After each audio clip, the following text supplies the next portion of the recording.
Outside Rose. Jones dishes to Rose. Jones sets the pick for Rose. Oh, Rose. It's stolen by Jefferson. Makes the lead pass. That cuts the lead to single digits. You know, regardless of who starts the break, it seems like he's usually the one to finish it. And that's because of how well he attacks the rim on the dead run. Now here's Rose. He has 6. Pass to Jones. Back to Rose. And the shot counts. He's fouled, and it's a chance for a three-point play.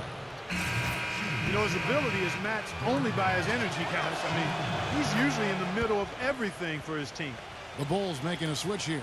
Boy, I tell you, the Bulls showed how resilient they could be without Derrick Rose last season. They played competitive basketball, but up against the Western Conference, they just didn't quite have the same punch. Got beat up pretty good out west. Hayward passes to Jefferson. Kicks to Burke. Just 5 on the clock. Knocks it loose. Left side Rose.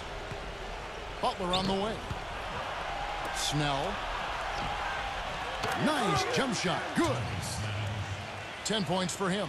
And back to the Bulls against the West. Not sure what exactly their shortcomings were, but in the end, Steve, they were only able to win 11 games out of the 30 they played. You know, the Bulls were a team that could win games on grit and toughness, but the West was a lot more talented last year than the East. And so some nights Chicago just kind of ran into reality, and they didn't have enough talent to deal with some of those Western teams. Here's Butler after Alec Burks' score. Outside Rose. Snell. Here's Butler. And again, it's the Bulls from deep.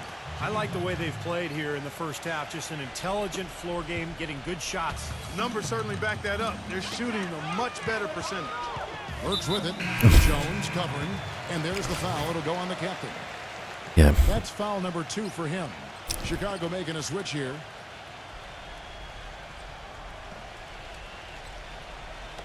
On defense, Chicago. They lead by the biggest margin of the game, 15 points. And Garrett kicks to Clark. Outside Jefferson. 6 on the shot clock. And there's the pass to Cantor. Oh, he got it back. Chicago grabs the miss. 5. Such a solid performance for them inside. Their rebounding has been terrific. Yeah, that's just one of the few things that have gone their way today. Clark dishes to Jefferson. Damn it. He kicks it to Garrett. Pass I should have made. He passes to Clark. The feed now to Cantor. Working on Noah. Dishes it to Garrett. From deep. Utah the rebound. The Bulls leading by 15. Jones drives in. Dunleavy the pass to Jones. He dishes it to Augustine. Off the mark there with the three-point shot. Jazz have gone a somewhat subpar 4-10 on their shots in the second half so far. Garrett covered by Noah. Jefferson kicks to Clark. The Jazz with another miss. Boy, that's a surprising miss right there. He usually feasts on those wide open opportunities. You know, Mike Dunleavy, the former number 3 overall pick back in 2002, you know, he hasn't been a star, but boy, has he been steady and productive in a very long and solid NBA career. Garrett dishes to Cantor. Pass to Clark. They grab their own miss. Garrett. Foul call that time on the way up. That'll give him 2 chances at the free throw line here. With this break, a look at our 2K leaderboard and the top passing centers and power forwards over the course of the past 10 games. 5th, Joakim Noah. Well, it takes tremendous feel for the game to be able to make the passes these big guys are capable of making out of that low post area. Comes in. Absolutely, Steve. I mean, these fellas play in the high traffic area on the court, so the passing lanes for them are a lot tighter than they are out on the perimeter. Not nearly as much room. Carlos Boozer's checked in for Noah. Jones drives in. He feeds it to Augustine. Jones. The dish to Augustine. Just 4 to shoot. Shoots it up. Good on the jump shot. Augustine's got 7. And Dunleavy, very skilled at 6'9". Yeah, he put up some pretty good numbers in Indiana for a while. He can pass, shoot, handle the ball. Son of a coach, of course, Mike Dunleavy Sr. And you can see where Dunleavy Jr. gets his understanding of the game. Kirk Heinrich, he's checked in for Chicago. Here's Garrett after the made shot from Augustine. Favors, he's covered by Boozer from 17 feet out. Cannot hit. And it's Chicago the other way. He has not been on his game, and you know their deficit isn't totally on him, but he has not helped the situation. Jones drives in. The basket drops, and he gets fouled on the shot. One free throw coming his way. Really hard to find fault with anything he's doing this quarter, at least at the offensive end. You know, you look at the flex offense that Utah utilizes, and it requires that players, one, be versatile and multi-skilled, but also that they have good basketball IQs. You need to be able to screen and read defenses effectively, and that's not easy, but it's certainly a good way to play if you've got the right people. Here's Garrett.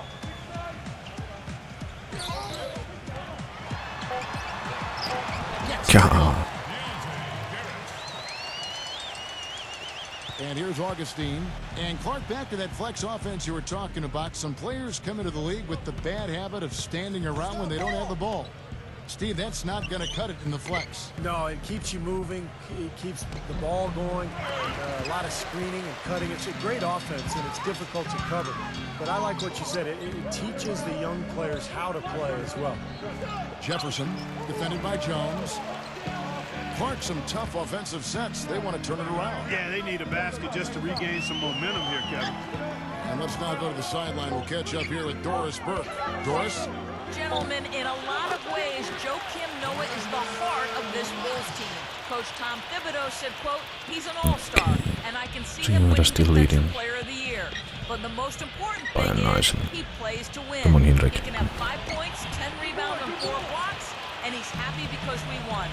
Guys, Kirk I never Derrick Rose liked said you, it anyway. best.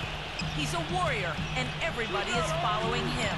Thanks, Doris. He's such a character, so passionate about his defensive role. That's good.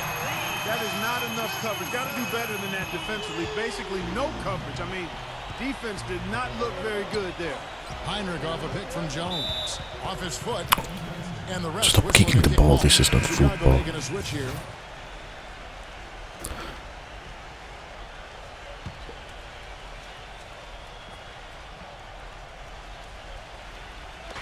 And here are the Bulls now. Earlier in the game, they had a 19-point lead. Come on. Jones sets the pick for James. Shot clock at 6. Feeds it to Dunlap. 18 feet out. Gets the bucket. Dunleavy's got 5 now. 1:07 left in the third. That's Lucas with it. Puts the lead pass in front of him. oh my That God. one's good by Clark. Great job to hit his teammate on that move, Kevin. The Bulls leading by 12. Jones with the screen on Lucas. Heinrich passes to Jones. But did you pass to him and not me? Clark kicks to Lucas. Pass to Clark. Three-pointer, and the Jazz another 3. Seems that every pass they make is leading to a score here. I mean, that's just exquisite ball movement. Yeah, they're making the right play. They're working together, and they're just looking for the best shot they can every possession. Now here's Jones. He's got 19. Oh Minute my. to go. Jefferson with some nice D. It's stolen by Jones. That's good. Jones has got 21. The more touches he gets, the more this lead will grow. He has just been unconscious this quarter. Now here's Lucas. Kicks to Hayward. Pass to Clark. 2 on the clock. It'll count. No good trying to beat the buzzer. And here at the end of the third quarter, it's a double-digit ball game. Bulls lead by 11. And do not go away, as we'll be back in just a... Make sure to pick up a copy of 2K Sports Magazine. The captain, appearing on the front cover, a breakout talent, making his mark in the NBA. Welcome back as we get ready to start the fourth quarter. Not exactly a nail-biter here, but you never know. The Bulls leading by 11. Hayward 3 and Favors the 4. Pairing up in the backcourt, Trey Burke and Alec Burks. And it's Cantor in at the pivot spot, manning the middle. Was kind of aim or dunk, Yeah, he got whacked. Shouldn't be much debate on that one. Yeah, that was as straightforward as it gets, guys. You know, in one of the more compelling postseason stories, the question about when the Bulls would bring Derrick Rose back just continued to hover around the playoffs. Ultimately, just never happened. And out of bounds as the Bulls gain possession. Here's a look at what's coming up for the Utah Jazz. Next matchup, they'll be home against the Suns. And that game is the second of 2 straight at home. Oh, one No more doubt the follower. Houston fans Thank really you, want to see their that Rockets is take that one. That's a good matchup there. 103 now. Chicago is gone 5 of 8 from three-point land. 15 points and a deep ball for them tonight. Well, I'm back to the Bulls, and even without Rose, I think the team made a big statement, Steve, with how they played in the postseason. They showed that they weren't just a one-man show with Rose running things, and they have a solid core and system that will always compete. Well, it's the second straight year that the Bulls have essentially been without Rose in their playoff run due to injury. And so I think Chicago fans are kind of wondering what exactly the roof is for this team, the ceiling, if you will. Let's hope that Rose stays healthy this year, so we'll find out. And the shot is good. Chicago leading by 13. Jones kicks to Rose. A few possessions into the fourth quarter, just over a minute played. The pass to Dunleavy. There's the feed to Boozer. Shot clock at 5. Lets it go from 14. Here's Jones, and a good offensive board, and he gets the bucket. And that's how we Jones do has got it. 27 points. Well, nothing was going down for him in the first half, but since the break, he's been on target. He kicks to Hayward.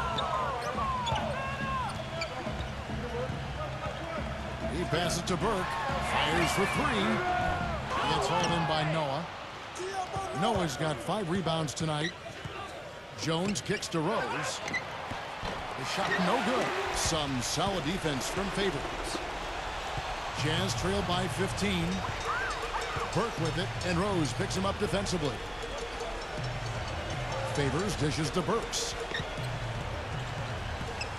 Pass to Cantor. Working on Noah. Cantor kicks to Burke. Not even a block. Second shot opportunity, and the officials whistle a foul on the shot. Come on, The I'm bucket's like good. He'll 2 go meters to the taller line. than he is. And Well, something didn't make special the about block. him, guys, is just how good he is at winning the so-called second shot game, going hard to the offensive glass, salvaging points with his putbacks. And guys, he plays a tough brand of basketball. His biggest tool and asset is his strength, and he uses it every time down the court.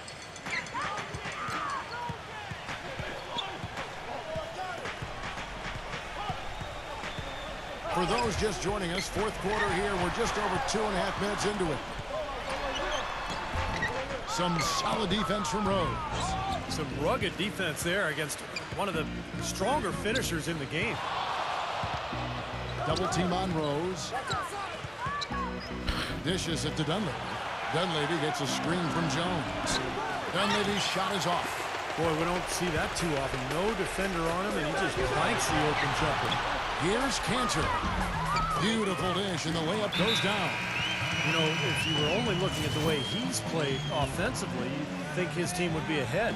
And now Doris Burke has an update from the sidelines. Well, guys, Tom Thibodeau had some advice for his team in that last timeout. He was absolutely adamant, saying, don't let them off the hook. Let's keep our foot on the pedal and keep doing the things that have gotten us here this far. We're almost home. And here's Rose outside. It's rebounded by Derek Favors. Favors got Rose, 9 you rebounds in the game. you're not even Getting trying. it back. And Jones over to help. Burks the pass to Burke.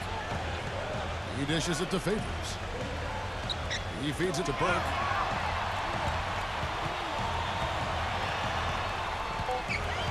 Hit his leg. And the ref saying he kicked him. Really? And Tyrone Corbin onto timeout. Guys, Derrick Rose is a native son of Chicago, and he grew up in the dangerous Inglewood neighborhood, the youngest of